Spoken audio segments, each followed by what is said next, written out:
And that was the 5th track on the album, Lost Boys by Wolf Tone.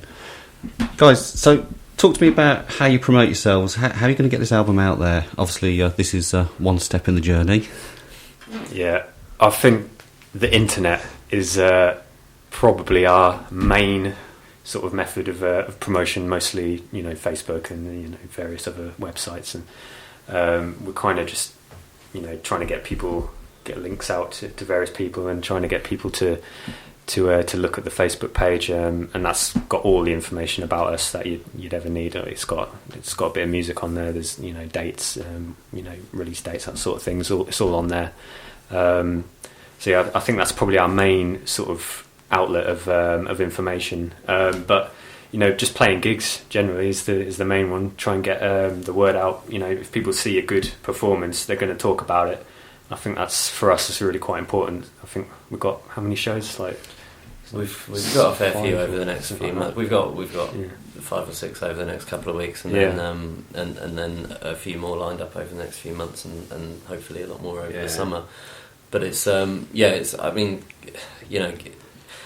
there's no sort of, I mean, social media has to some extent taken a lot of the strain in terms of marketing for bands, but I don't think there'll ever be a replacement for gigging and getting to play in front of people, because people are so sort of fickle in terms of what they see on social media, and it's not their fault because they're being flooded with 3 million other bands like us who want their attention. But actually, when you see a really good live band, it leaves an impression. So there's no real substitute for that, I don't think. So basically, all we're trying to do now is book as many shows as we possibly can, play anywhere we can, all over the country. I mean, doing it without a booking agent's interesting, because you can contact anyone. You contact the venues directly. You can contact a promoter putting on a night. You can contact other bands. And that's basically the way we're going about it. Is if we see a band that we like, we'll get in touch with them, and show them the music and see if they want to come to some arrangement and sort out gigs and stuff like that. A lot of the bands that we like, we try and get them shows locally here. There's a band, Romans, from the Midlands, Birmingham way, who we saw a few years ago, and we saw them live and they were really, really good, and now that we've invited them to come and play our album launch show and open up for us. So that's kind of the way that we're trying to do it at the moment. Obviously, when you get booking agents and stuff, it becomes a lot easier because it's almost taken out of your hands, but at the moment we're just trying to get everything out there to anyone we can. If people like it, they'll book us for a show. If you come and see us live, we put a lot of effort into the live shows, like a lot of practice. There's like a lot of sort of different vocal harmonies going on and things like that we have to get right, and it makes such a difference to the overall performance, and that's people are going to go away talking about it if it's sounding that good. So yeah, that's what we're going for. Come see us live. Yeah, I agree. There is no substitute for live music. Certainly for me, I'm a big live music fan. It's why we do it at the end of the day. It's the buzz you get on stage as well. It's like nothing else for it. Yeah, I think I think you get excited about the idea of recording, and then you realise that it takes such a long time, and you don't get that kind of same adrenaline sort of real excitement that you get from getting on a stage, and you could totally mess it up, but that's kind of part of the excitement. That's kind of what makes it really cool, because every now and again something does go wrong, but that's the nature of the beast, isn't it? Yeah, exactly. It's great because you get that instant feedback as well, don't you? You get that audience interaction straight away. You know if it's going well, you know if it's not as well. Yeah, and there's not many better feelings than when you come off stage and you just played and people come up to you in the bar, or they come up to you in the crowd and they say, that was quality, that was amazing. Where can we get a CD? Where can we get merch and stuff like that? And when someone comes up to you and actually takes the time out to come and speak to you and say it was really good, you know they actually mean it. They don't have to do that. It's good. Yeah. Yeah, I saw went to see Heaven's Basement a few months ago up in Rock City in Nottingham, and the band are getting bigger and bigger. But what's really nice about that band is they'll come out to the foyer and they'll still meet the fans. Yeah, they're getting bigger and bigger. I think more and more. I think people expect sort of interaction with the bands that they like. The old school rock stars who, they just hang out backstage and whatever. That it's kind of, I don't know, it's kind of dying out. I think even bigger bands these days are expected to be interacting with their fans. Be accessible. Yeah. Just make themselves available. Another example is we saw Trivium at the O2. It wasn't last year; it was the year before. And again, we met them guys. There was a however. We did have to pay for the VIP merchandise, but it was only £15. And for my son to see his hero and meet them, I'm not sure we're at that level yet. No. I mean, we could do a poll on your website. Will people pay to meet us? I'm sure they will eventually. It's probably easier for them to find our addresses. Yeah. So the next track we're going to play is Milton. Not Kings, I'm taking it. No. Talk me through that one. Well, the actual title of the song is a character from the film Office Space. Okay. He's the guy that burns. I should Yeah. tell us at the end of the film. Yeah. But he hates. Spoiler alert, hold on. Yeah, he hates his job and he gets treated really badly where he works. So he ends up doing something to the building. Kind of killed it. You don't need to watch it. It's not about the ending. It's a funny film, so watch it. Okay. I think it's but relatable though, isn't it, for all of us, where you have to work a job you don't like and all you want to do is be playing shows and Yeah. But it was there as a working title while we didn't have a name for it, and then we Stuck, didn't it? Yeah, it stuck, and we kind of liked it, and it's got nothing really to do with the lyrics of the song, but but we like the title, so we kept it, and it's a cool story as well. yeah. Okay, Milton.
Tell the difference between wartime and peacetime anymore. You know where you stand, will you?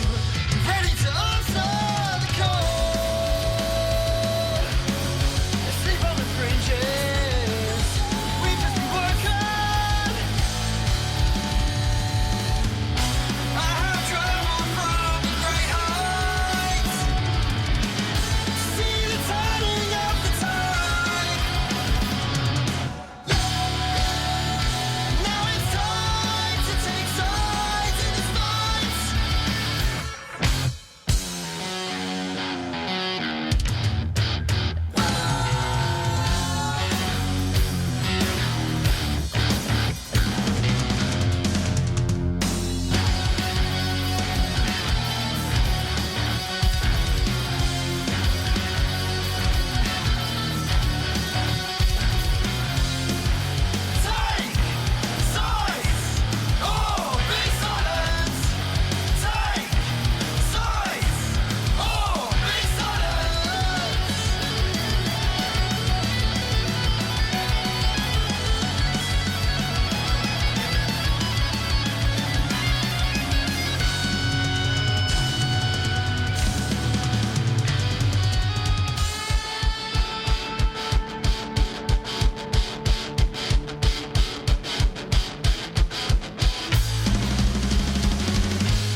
I'm Jamie. I'm Daisy. I'm George. And I'm Steffi. Join us for Scout Jam, Mondays between 7 and 8 on Seclo Sounds. We have music, competitions, debates, and your opinions on our hot topics. Scout Jam, Mondays between 7 and 8 on Seclo Sounds.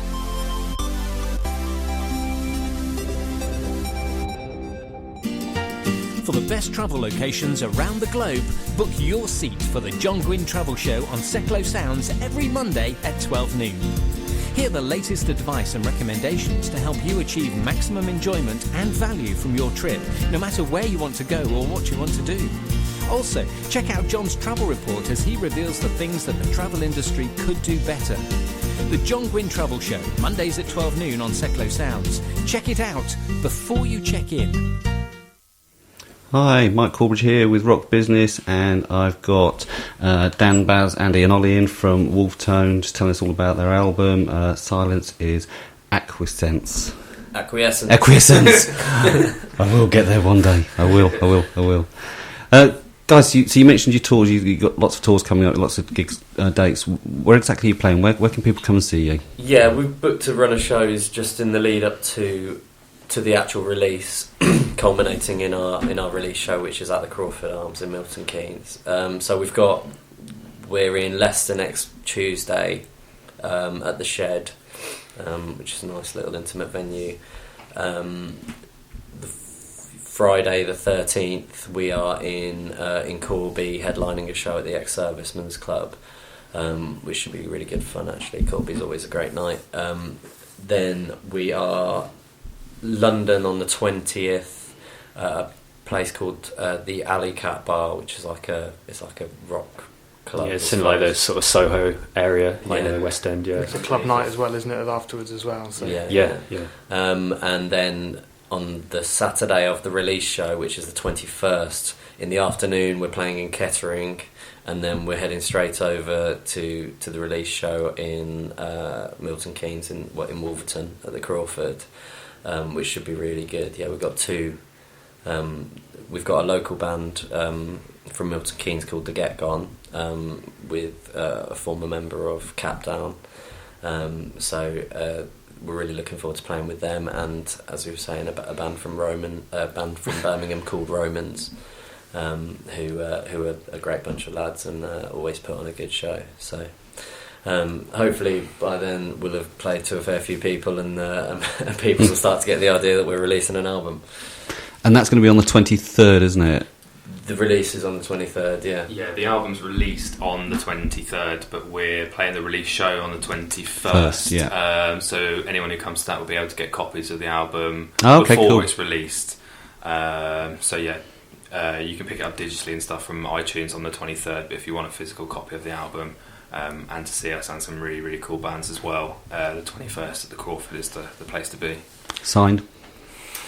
So Yeah. in the future, worth a fortune. Anything anyone wants. Like the Beatles. Yeah. So we're going to play the first track on the album now, called Blame Culture. Yeah. What's that one about? Well, I mean, it was one of the most early songs we wrote, really, wasn't it? And it came together kind of almost by accident when we were kind of trying to do this. Like Dan was saying earlier, the kind of more 80s sound. It was one of the first songs where we kind of deviated from that, but it still had that kind of element which you can hear in the verses. But we were just kind of sitting around, I think,